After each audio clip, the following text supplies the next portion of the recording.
rappelle que Tianjin, cette troisième plus grande ville de Chine, avec près de 9 millions d'habitants, est un haut lieu de l'art contemporain, c'est un haut lieu de travail des artistes qui sont très créatifs. Il y a plusieurs universités, il y a une très belle école des beaux-arts, l'Académie des beaux-arts de Tianjin, qui est une des plus grandes écoles d'art de la Chine. Le Centre de recherche en art et conservation du patrimoine, qui est une unité de recherche privée à vocation européenne, nous sommes très heureux effectivement de pouvoir présenter donc la démarche artistique de Christian Alligro dans nos conférences, puisque Christian Alligro en fait est un peintre qui est un très bon exemple, un très bon modèle on peut dire sur le plan européen, puisque effectivement il a eu d'abord une trajectoire qui est partie du figuratif. Et ensuite, progressivement, il est passé à une forme d'impressionnisme abstrait. Alors, sa démarche est particulièrement intéressante parce que premièrement, c'est une démarche de recherche, puisqu'il y a eu une évolution dans son style. Et puis actuellement, il pratique donc une peinture particulièrement intéressante avec une modernité dans une forme d'impressionnisme abstrait. Par exemple, on a pu voir un travail qu'il a pu réaliser qui s'appelle du côté de Knox, dans les environs de Bière. Donc il a peint cette œuvre avec une sorte de modernité dans l'impressionnisme, des couleurs qui sont, on peut dire, qui restent plus ou moins en lien avec la réalité, mais qui sont vraiment transportées dans une autre vision des choses. Alors Christian Alligro a une personnalité tout à fait attachante puisqu'il a démarré la peinture très jeune, puisque son père lui apportait des calendriers et il a commencé d'ailleurs à peindre en recopiant les magnifiques tableaux qu'on peut trouver dans les calendriers. Donc c'est un petit peu comme ça qu'il est arrivé à la peinture, en peignant bien sûr des œuvres figuratives quand il était enfant. C'est un artiste donc qui a une sensibilité très importante.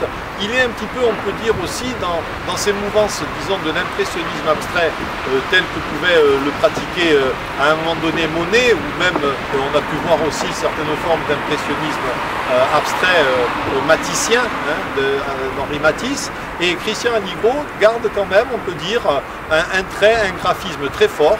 Et les caractéristiques de l'image de la réalité sont toujours présentes, mais il y a le besoin en fait que optiquement l'œil puisse effectivement recomposer le paysage. Christian Alligro pour cela a la particularité de bien titrer. Il donne des titres qui sont, on peut dire, indicatifs.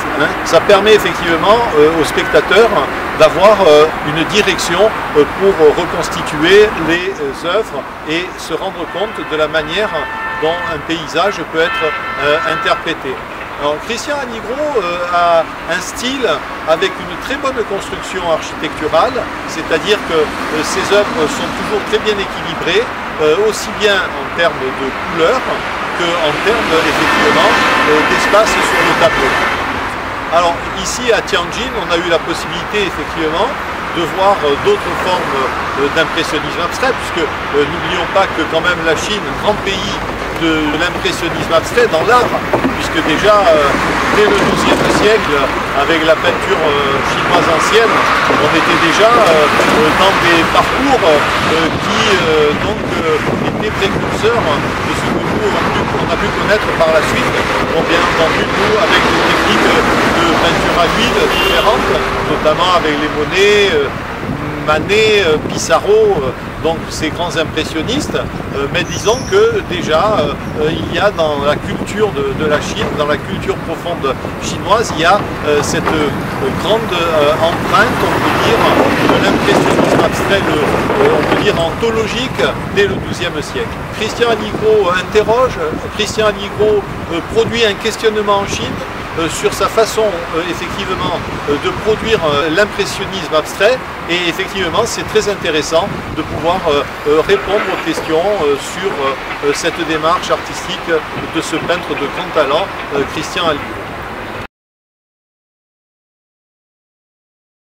Il est important toujours dans cette logique d'impressionnisme abstrait, comme on l'a vu avec Christian Alligro, nous avons souhaité présenter aussi les œuvres dans les démarches de conférences que nous réalisons pour les expliquer, pour faire comprendre donc aux amis chinois, pour faire comprendre aux artistes, aux autres artistes contemporains chinois, dans ces relations entre l'Europe et la Chine, de bien faire comprendre aussi la démarche impressionniste. Donc nous avons choisi les tableaux de Isabelle Gély pour les présenter dans les conférences à Tianjin. Et lorsque nous avons présenté le travail d'Isabelle Gély, c'est en fait l'impressionnisme, on peut dire, au niveau de ces marines portuaires. Donc nous avons trouvé que dans les tableaux, notamment Serre Marine, que réalise cette créatrice européenne, certaines marines avaient une atmosphère incomparable, une ambiance. Et ce qui était important pour nous, c'est de faire comprendre la subtilité de la création de l'ambiance dans une œuvre d'art. Puisque effectivement, ce qui est très important, c'est d'arriver à créer un climat, à créer une atmosphère, une ambiance autour effectivement d'un sujet. Isabelle Gély, avec des peintures à l'huile bien sûr, arrive à créer des coloris particulièrement chaleureux, émouvants. Quelquefois peut-être des tonalités de marine avec des ambiances crépusculaires, ça peut être le soir ou d'autres heures de la journée, et ces tableaux montrent une très grande sensibilité. Il y a quelque chose de très sensible qui ressort.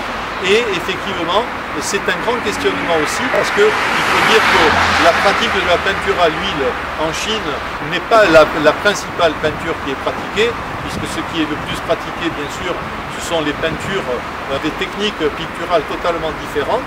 Et nous avons voulu montrer les ressentis et comment la peinture à l'huile peut produire effectivement des sensations, des sensibilités, alors même qu'on parle du figuratif, un figuratif qui est amplifié dans le domaine du rêve ou de la mélancolie, sans aller bien entendu dans le surréalisme, mais qui permet, avec les tableaux d'Isabelle Gély, notamment avec ses paysages portuaires, de donner une impression d'irréalité, avec un espace, avec une atmosphère, tout un talent d'harmonie, c'est tout un talent chaleureux, et réellement on est heureux de pouvoir présenter et parler de cet artiste, de Isabelle Gély, ici à Tianjin. Et d'ailleurs nous avons comparé son travail avec d'autres artistes qui peignent, on peut dire, un impressionnisme très proche du figuratif, des artistes que nous avons rencontrés à Pékin et donc avec lesquels nous avons pu comparer le travail d'Isabelle Gély.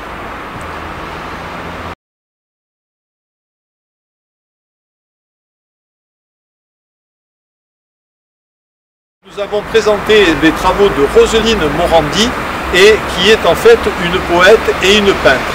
Et ceci est très apprécié en Chine parce que, effectivement, la poésie joue un rôle très important, et la poésie et la peinture sont des choses qui vont ensemble. D'ailleurs, nous avons eu l'occasion d'aborder la question donc avec Madame Zhang Dai sur le rôle de la poésie et de la peinture. D'ailleurs, Madame Zhang Dai qui est en train d'écrire un livre justement sur les visions esthétiques, la vision esthétique et la poésie. Donc Roselyne Morandi, qui est connue comme une poète importante, qui a déjà des œuvres de très haute qualité, nous sommes dans une démarche où la peinture devient un langage, la peinture devient pour elle, dans l'expression du paysage, un autre moyen d'exprimer du poétique.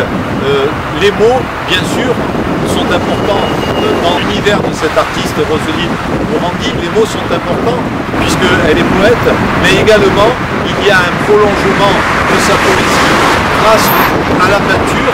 Grâce à la peinture, elle arrive à donner une autre dimension, un prolongement à son langage poétique avec d'autres outils, les outils du peintre, et qui complètent, on peut dire, la plume donc de l'écrivain, la plume du poète. Donc la plume du poète, le pinceau de l'artiste peintre. Roselyne Morandi fait un pontage entre la poésie et la peinture, qui est particulièrement prisé en Chine, et nous avons tenu à Tianjin à en parler. D'ailleurs, nous avons eu l'occasion aussi de comparer son travail à Pékin, au village international des artistes avec des grandes galeries d'art, et nous avons pu effectivement nous rendre compte que la poésie en Chine reste toujours omniprésente et qu'elle joue un rôle très important aussi dans la peinture. Alors, est-ce que la poésie influence la peinture ou est-ce que la peinture influence la poésie? La question reste ouverte, bien sûr. Néanmoins, c'est un langage, la poésie, la poétique est un langage, la peinture, le pictural est un langage aussi, et Rosalie Morandi maîtrise les deux dans des domaines justement, qu'on peut dire, où son impressionnisme, un impressionnisme abstractisé, un impressionnisme qui permet de se situer entre le rêve et la réalité. On peut dire qu'avec son style, effectivement, entre rêve et réalité, est un style pictural, d'impressionnisme, on peut dire abstrait, mais qui est fortement connoté de poétique, et cela se retrouve aussi dans ses couleurs, dans les couleurs qu'elle inclut donc dans sa peinture, et qui sont, on peut dire, en quelque sorte, elle donne la couleur des mots. Voilà, donc un grand bravo pour Rosalie Morandi qui a vraiment en Chine pose un questionnement et a sa pleine place aussi dans les conférences que nous réalisons pour effectivement témoigner, montrer la vigueur et le dynamisme à la fois de la poésie et de la peinture, et lorsque ces deux disciplines de grands talents se rencontrent, eh bien effectivement ça fait des œuvres d'art qui font avancer la culture.